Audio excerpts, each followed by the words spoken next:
Grabe yung dinadaanan ni Kuya Bentot, mga kabayan, no? Imagine mo, oh.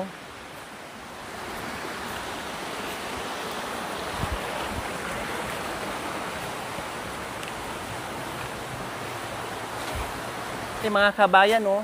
Oh. Malalim.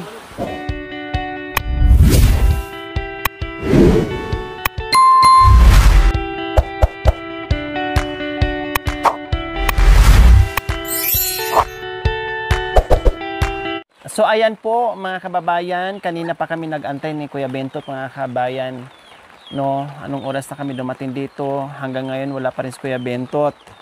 At na doon sa ulingan niya, meron kasi kaming lilinisin, mga kababayan, kasi nga inuunti-unti namin linis yung palibot, no? Dapat nga mag-ano ako ngayon magtabas ako dito, mga kababayan, sa palibot ng bahay ni Tatay Ronnie. Tanggalin ko yung mga nakakalat ng mga plastic, no, kung ano-ano dyan na nakikita ko para malinis sa oras na reunion nila, no, at magsunog sana kami, mga kabayan. Kailang paano namin magagawa ay umuulan. So, sunduin namin si Kuya Bentot, mga kabayan, no, baka mamaya bukas pa uuwi. At mayroon kasi kaming gagawin mamaya, mga kabayan, na kailangan namin si Kuya Bentot. Hindi naman pwedeng sigawan namin kasi mahina din ang pandinig ni Kuya Bentot. Para din si Tatay Ronnie, mga kabayan. Kaya wala kaming choice, no? Wala din kaming ibang mautusan. Walang choice kundi sunduin po namin si Kuya Bentot. Hindi po namin alam kung saan. Saan banda, Kuya Bentot? Saan banda? Nandito daw. Kaya puntahan natin. Mangga. Ha? Mangga. Sa puno ng mangga? Gawa mo na ako ng tungkod.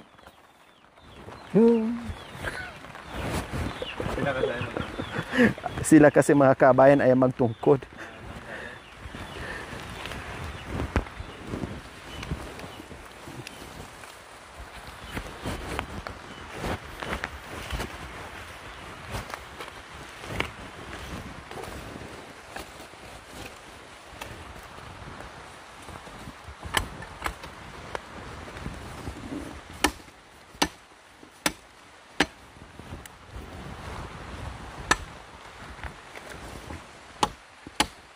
Ayan.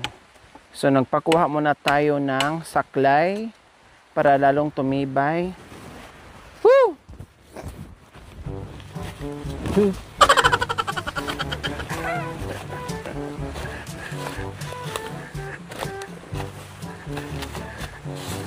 Ikaw din! Ikaw din!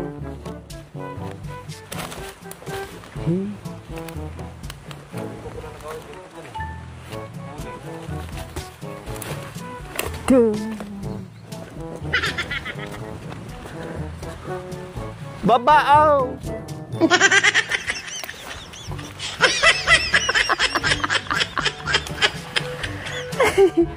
Dito daan?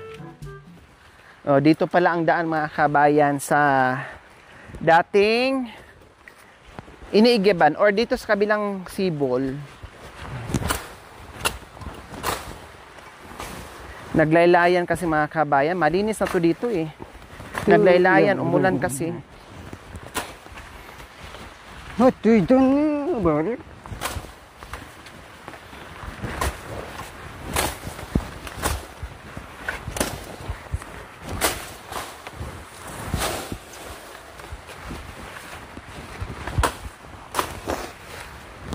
Okay na yan.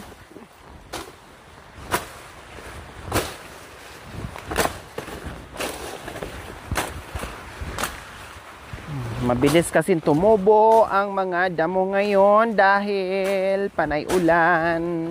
Gustong gusto sa mga damo. Okay na po yan. Woo! Okay na. Yung daan na lang mismo. Yung nakaharang na talaga.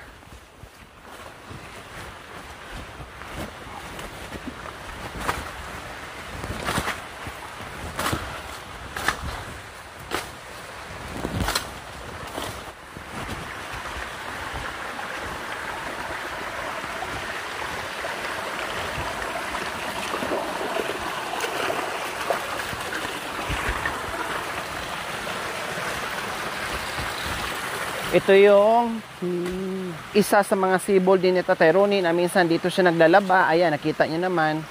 Ayan o, meron siyang palanggana dyan, tabo. Kasi dito sila naliligo minsan or naglalaba. Pagbalyan mo. Ha? Pagbalyan mo. O yeah. Naliligo dyan.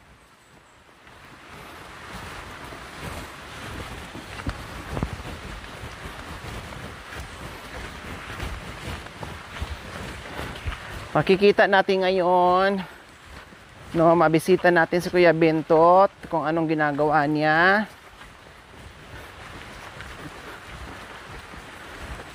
Sana nandyan.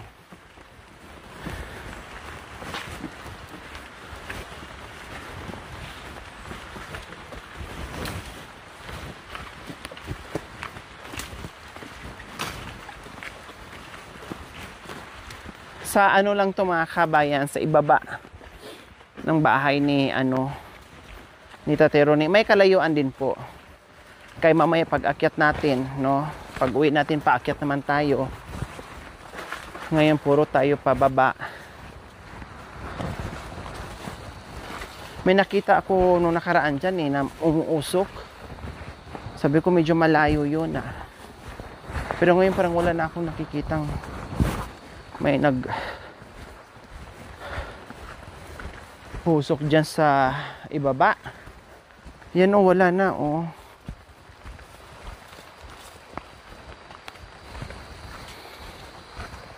Saan banda? Saan? Saan banda? Malapit na? Dalawa pala tong sapa ang anuhin natin. Dadaanan natin.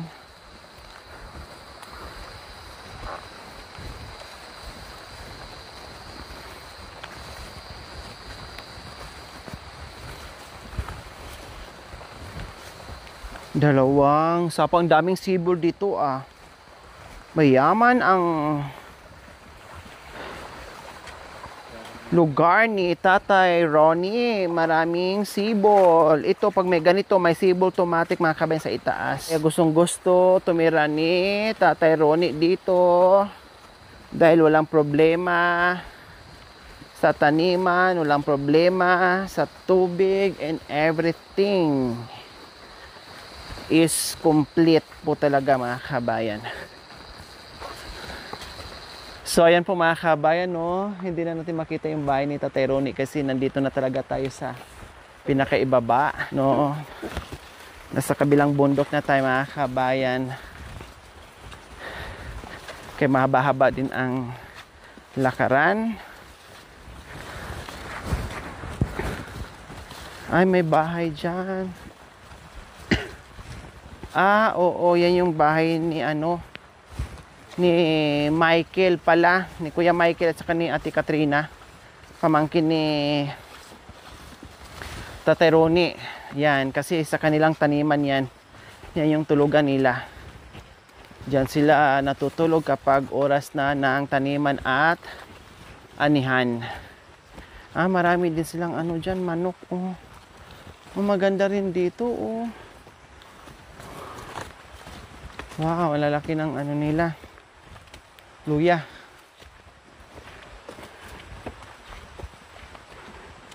Kailang wala sila dyan mga kabayan kasi bibihira lang sila nandyan. Ayun si Bentot, nakita ko na. Nandoon nga si Bentot mga kabayan. Nakita ko na si Bentot. Nakaupo. Mukhang nagkakape. Ayun Ayun si Bentot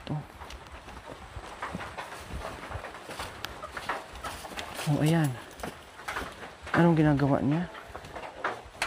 Ay. Akala ko si Bentot. Nasaan si Bentot? Si Kuya Bentot. Kayo pala nandito. Akala ko iba. Hi, Ate Katrina. Nasaan yung... Akala namin si Bentot. Sabi ko, ayan na si Bentot. Ay! Diyos ko, hindi pala. Nasaan yung ulingan ni Kuya Bentot? Ulingan niya. Nasa baba pa, medyo malapit-lapit na kuya. Madami pong damo. Wala pong daan. Bakit walang umuusok dyan? Sunduin namin kasi may gagawin kami mamaya. Ayun pala o nakikita. Ang laki pala no. Sa may ilalim ng kahoy. Ang laki pala. Ang dami mo palang ano dyan, oh. Ang lalaki na ng mga luya. May laman na? Wow, ang lalaki ng luya mo dyan. Oh, sabi ko si Kuya Bintot, ayan. Hindi pala. Buhok lang kasi nakita ko yung ulo. Ganyan kasi yung gupit ni Bintot eh. Oh, tapos yung damit, ganun din. Tara na! Baka natulog doon. Kayang-kaya ko yung mga ano. Sa'yo to dito, Teo, sa baba? Sa'yo to? Ang lawak ng ano mo luya.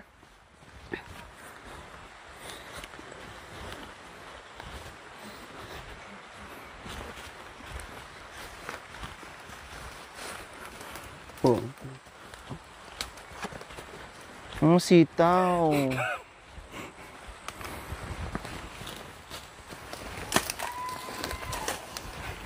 Bentot!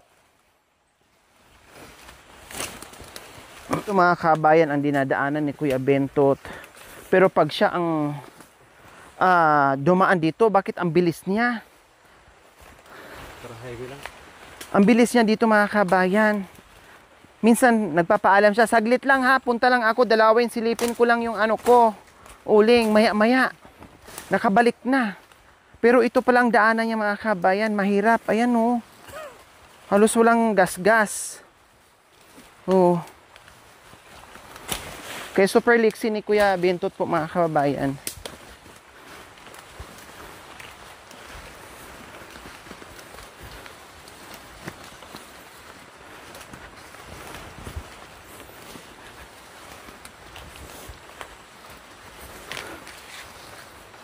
Tate Ronnie! Woo!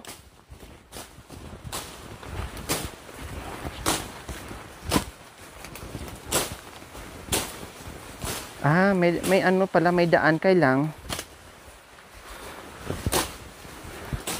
Masukal nga lang.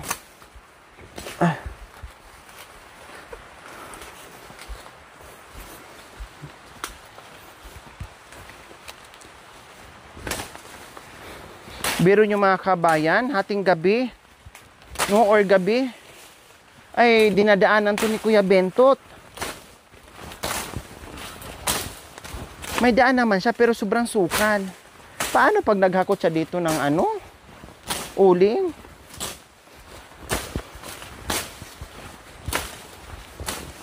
Buti na nagdala to ng ano si Tate Ronnie. Itak.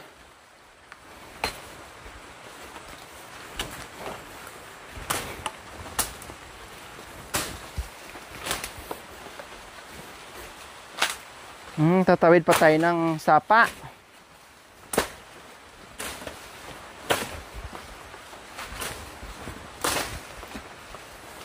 Tatay Ronnie! Woo! Dito dumadaan si Kuya Bintot?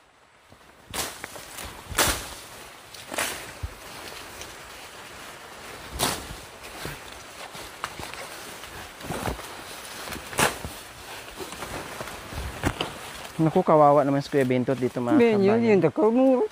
Walang Minyan yung gabung. Ah, Minyan yung gabung.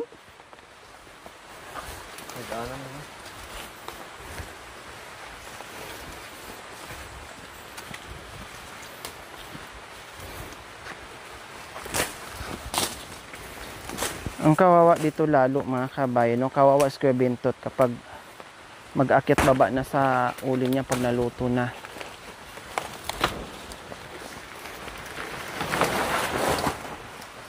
Ayan, saging butulan po yung mga kabayan ha, yung mga binubuwal ni Tatay Ronnie.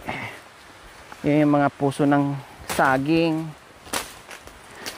Butulan kung tawagin, ligaw na saging.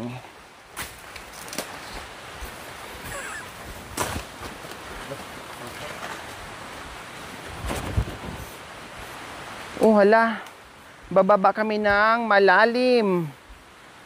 Malalim na sapa po mga kababayan. O, ito yon, lahat ng tubig na nanggagaling sa maraming sibol doon sa itaas mga kababayan. Dito po ang bagsak niya. No, kaya ang lalim.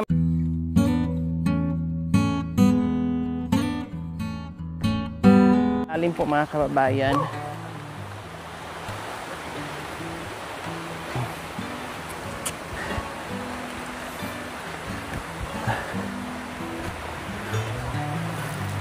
Diyos ko, paano pala pag sobrang lakas ng ulan dito mga kabayan, no? Punong-puno ito sa tubig. Ayan, no? Ang lalim nito. Masarap din maglaba dito, maligo. Tabi-tabi po, bari-bari, tabi-tabi. Makikiraan, tabi-tabi po.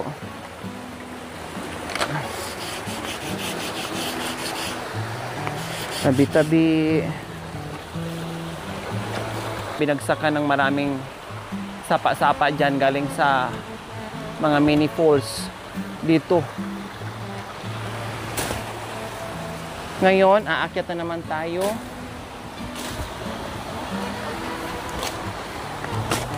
Danda dito kuya, maano dito, madulas.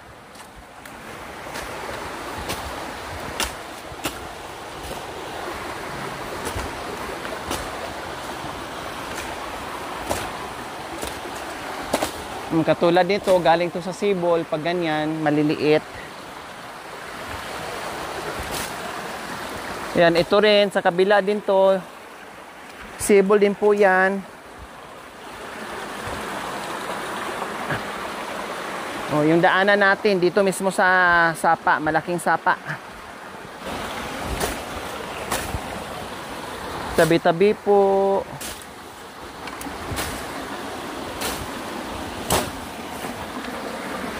Madulas kuya ha.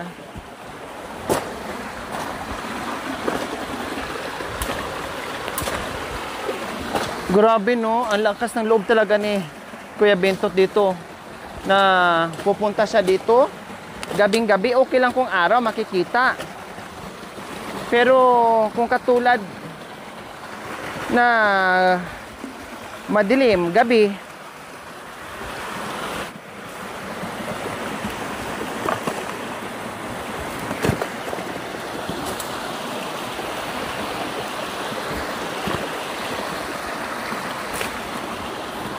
hindi ko na alam.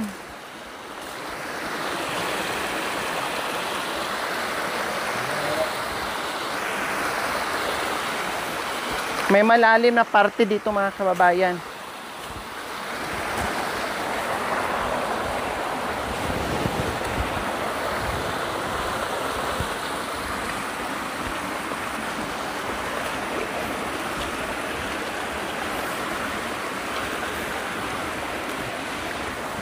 Malalim to kuya ha. Oh. Aray. Malalim mga kabayan oh. Oh. Malalim. Ha? Dito halika.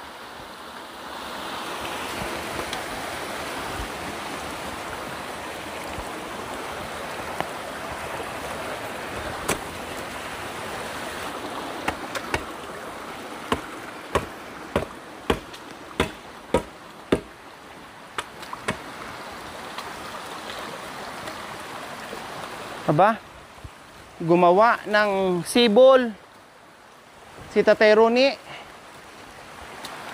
Yan, gumawa ng sibol na uhaw at uminom. Ayan. Oh. Yan.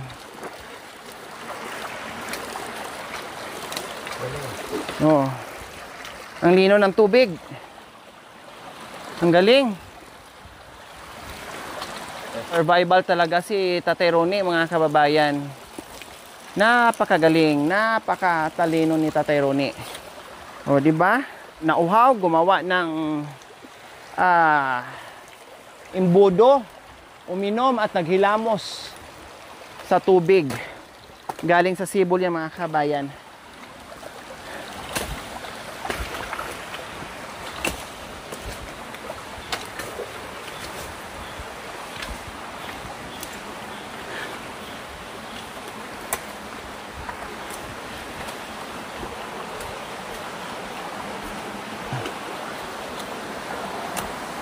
Grabe yung dinadaanan ni Kuya Bentot, mga kabayan, no? Imagine mo, oh.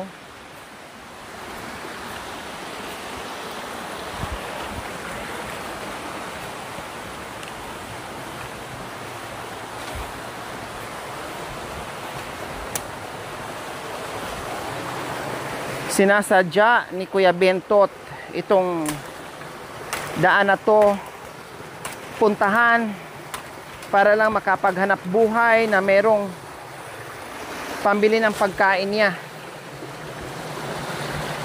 Suntok sa buwan yung daanan papunta dito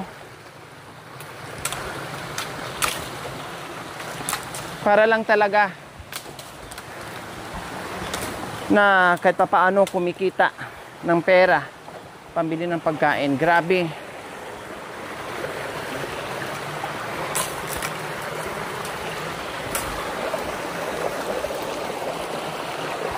Medyo malapit na ito, mga kabayan.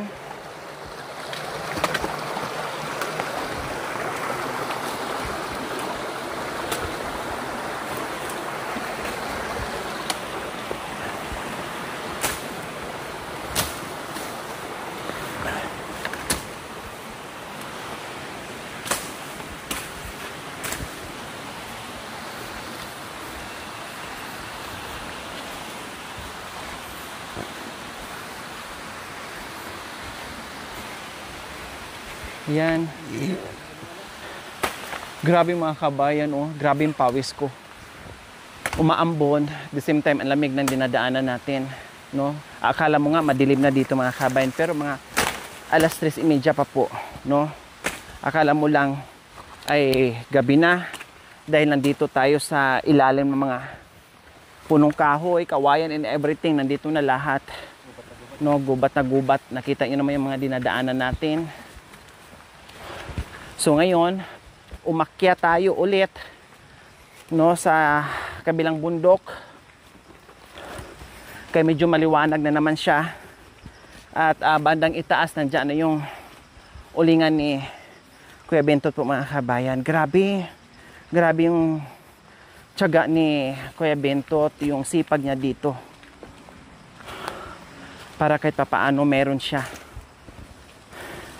Nakakaawa, na nakakabilib, no, yung buhay ni Kuya Bentot at Ate Ronnie dito, mga kabayan. Oh, malapit-lapit na talaga tayo kasi ito yung bundok kanina na tinuro.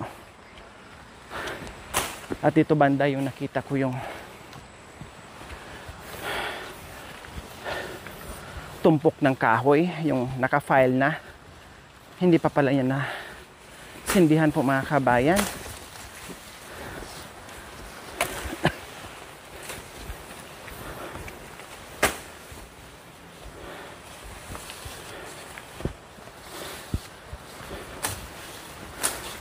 Kabisado ni Tate Ronnie. Siguro nakakapunta na rin to sa Tate Ronnie.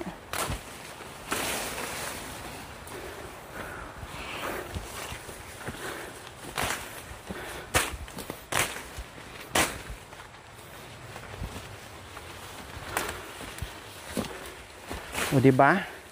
Nakaakyat tayo, lumiwanag. Lumiwanag bigla. Kasi nakaakyat tayo dito sa tuktok. Kanina kasi nasa ilalim tayo na magkabilaang matataas na bundok. Kaya nagmumukhang madilim. So ayan, nakita ko na. Ayan na.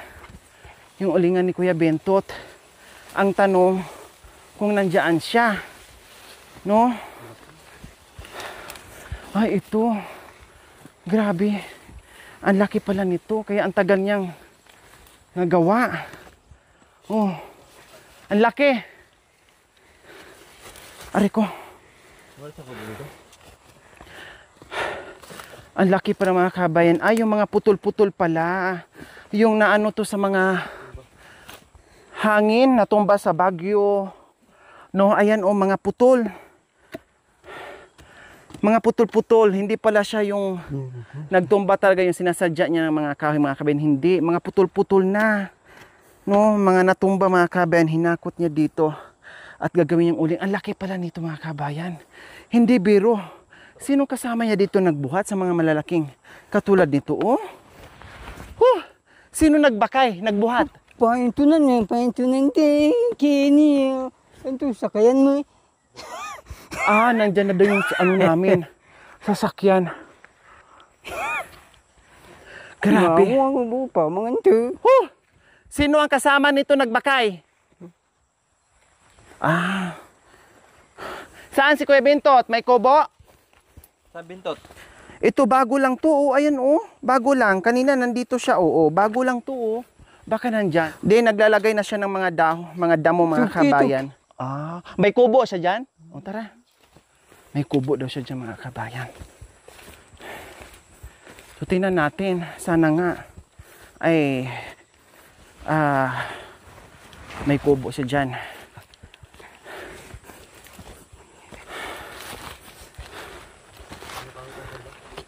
Katulad dito mga kabayan, may malaking kahoy na natumba.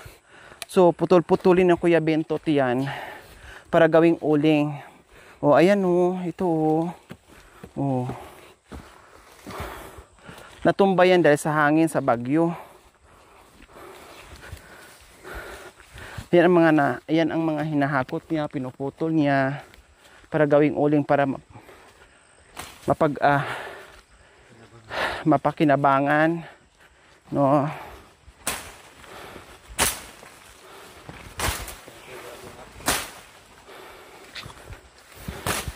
Ngayon, ang tanong, papunta kami sa kubo. Ang tanong ko, andyan ba talaga si Kuya Bintot? Kaya pala mga kabayan, sobrang lakas ni Kuya Bintot mga kabayan kasi sa ginagawa niya. Super lakas si Kuya Bintot. Maliit na tao si Kuya Bintot, no? Pero ang titigas ng mga muscle, ang titigas ng katawan, ang titigas ng mga buto. At alam naman natin, no? Halos 8 pandesal sa tiyan mga kabayan, no? Naglalakihang abs.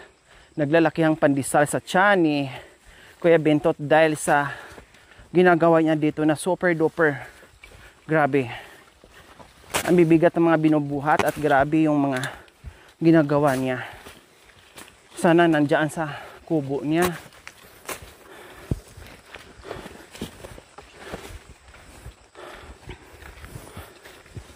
Saan ba kubo niya?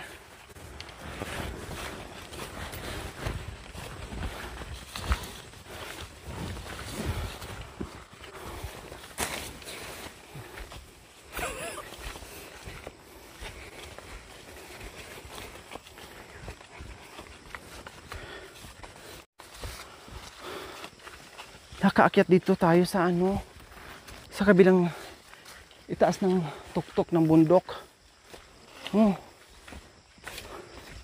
Ang daming dito. Mangga.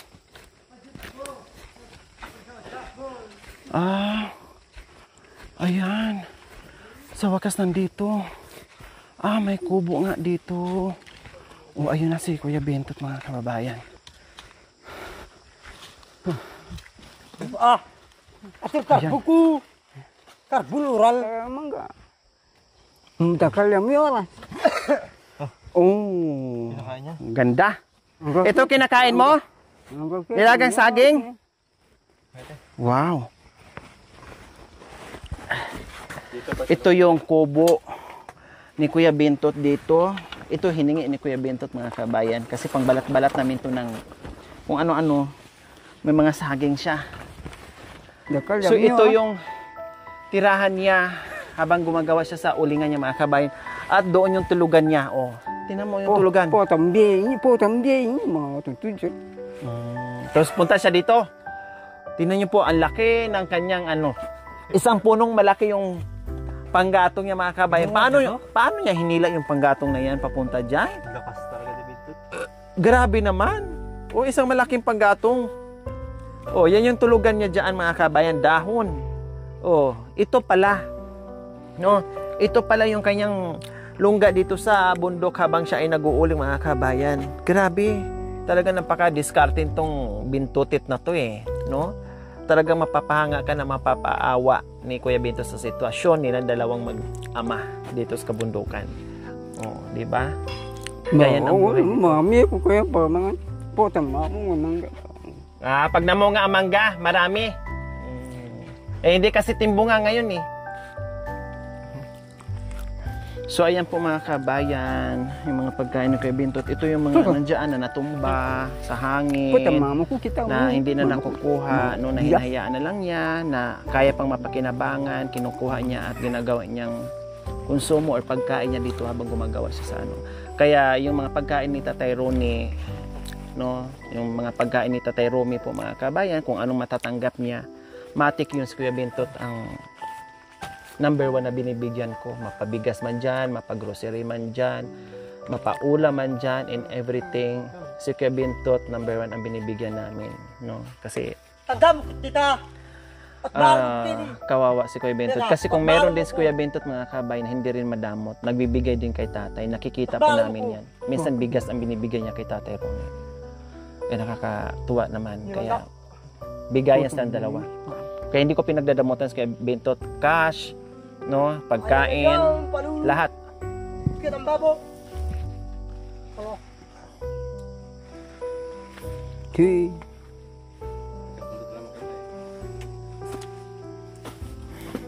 So ang lawak pala nito mga kabayan. Grabe, ayan oh. Balo mo ko Kelly. Balo. May ikaw. Medyo malinis dito. May no? ikaw. Medyo malinis ito mga kabayan. Ito ginawa na lang talaga niya to para lang talaga na meron siyang ano, matutulugan dito. Pero sabi nga ni Tatay kanina, umuwi naman doon, no? Pag-araw siguro dito lang at umuwi doon, ganyan. Kasi nga hindi pa nga tapos yung kanyang ano, uling.